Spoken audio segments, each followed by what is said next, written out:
brutális módon végeztek a 25 éves lánnyal. Azt mondják, felfoghatatlan, hogy házaiktól csupán néhány méterre történt mindez. Az elmúlt napokban a legnépszerűbb közösségi oldalon ezrek osztották meg a fiatal nő képét, rengetegen keresték. Most van, aki videoklippel, mások pár sorral búcsúznak tőle.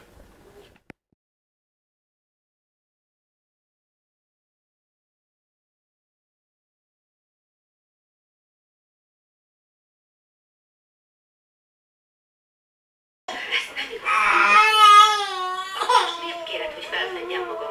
Mikor azt mondom... Flóra, gyere! Gyere, Flóra! Gyere!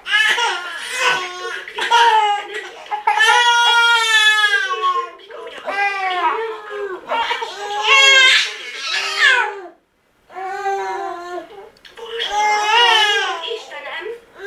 Nem fogod fel! Ez itt! Vannak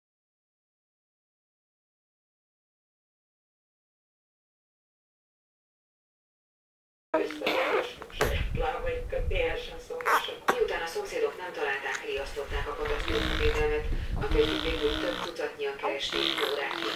A kutatócsapatra időközben még a vihar is lehetett, közül ez a fiatalember talált rá.